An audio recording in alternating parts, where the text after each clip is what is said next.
நம் தேவனாகிய இயேசு கிறிஸ்துவினால் உங்களுக்கு கிருபையும் சமாதானமும் சந்தோஷமும் உண்டாவதாக. இன்னைக்கு மாதத்தின் முதலாம் நாள். வழக்கம் போல நாம தேவனுக்கு பண்ணுகிற வாக்கின் மூலமா அவர் நமக்கு வைத்திருக்கிற வாக்கு தத்தங்களை சுதந்திரித்துக் கொள்ளலாம். அப்படி இந்த மாதத்துல தேவனுக்கு நாம என்ன வாக்கு செய்ய போகிறோம்னா, நன்மை செய்வது. நம்ம நன்மை செய்வதுங்கிறது ஆண்டவருக்கு பிரியமான காரியமும் அவருடைய சித்தமுமா இருக்கு. அப்படி நன்மை செய்யும் போதே நாம பாவத்திலிருந்து விலகி இருக்கலாம். நம்ம கடந்த சில தினங்களா பாவத்தை குறித்து தியானித்தோம்.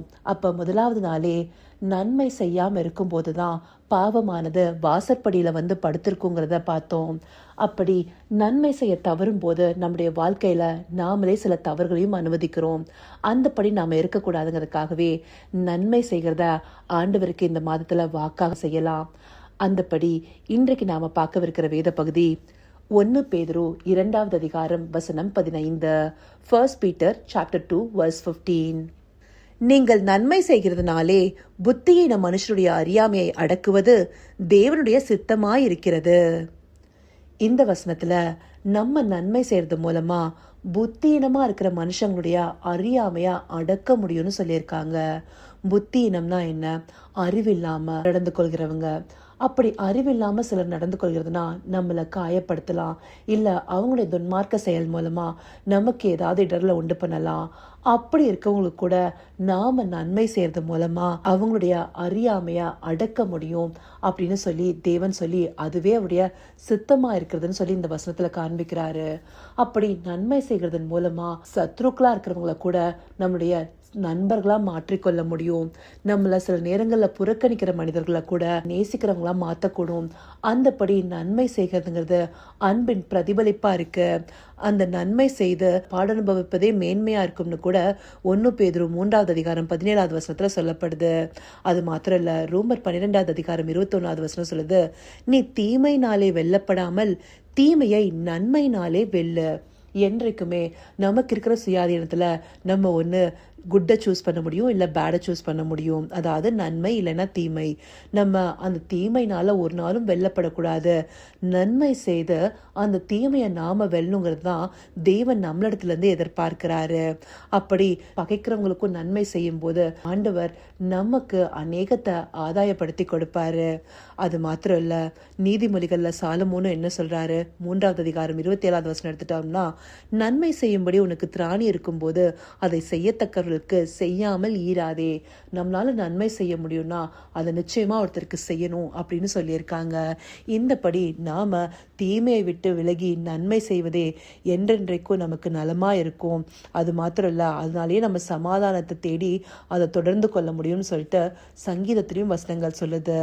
இப்படி நாம நன்மை செய்கிறதுல பிரியப்படுகிறவர்களா இருக்கணும். நன்மை செய்யறதே ஒரு மனுஷனுக்கு இருக்கிற ஆசையாக இருந்தா அதுவே அவனுக்கு தயையா இருக்கும். அது அவனுக்கு ஒரு நல்ல அணிகலனா இருக்கும் அப்படின்னு சொல்லிட்டு நம்மளுக்கு வசனம் காண்பிக்குது. இந்த நன்மை செய்யறதுனா என்ன? அதையும் நம்மளுக்கு மீக 6வது அதிகாரம் 8வது வசனம் விளக்கி சொல்லுது இல்லையா? மனுஷனே, நன்மை இன்னதென்று அவர் உனக்கு அறிவித்திருக்கிறார். நியாயம் செய்து இரக்கத்தை சிநேகித்து உன் தேவனுக்கு முன்பாக மனத்தாழ்மையாய் நடப்பதை அல்லாமல் வேறு எண்ணத்தை கர்த்தருடத்தில் கேட்கிறார். அப்போ நன்மை செய்வது என்னன்னு சொல்லிட்டு இந்த வசனம் நம்மளுக்கு தெளிவா காண்பிக்குது இல்லையா?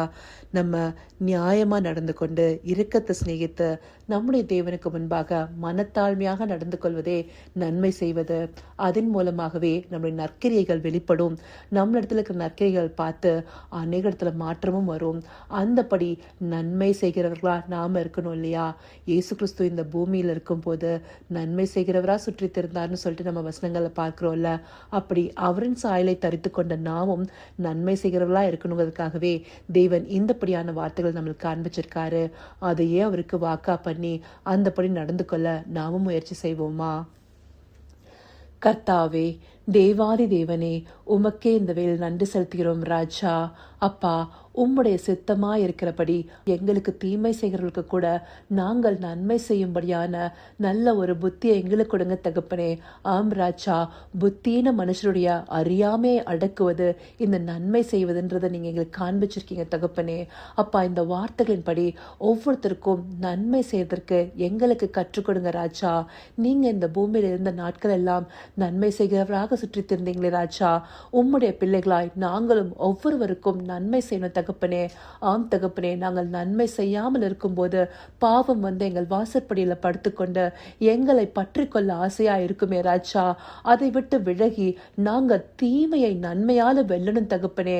அப்படியாய் தேவரீர் தயவாய் எங்களை நடத்தப் போகிற கிருபைக்காய் நன்றி. சகலவித துதி மகிமை கனம் யாவும் ஒருவருக்கே செலுத்துகிறோம். இயேசு கிறிஸ்துவின் மூலமாய் வேண்டிக் கொள்கிறேன் பிதாவே. ஆமென், ஆமென்.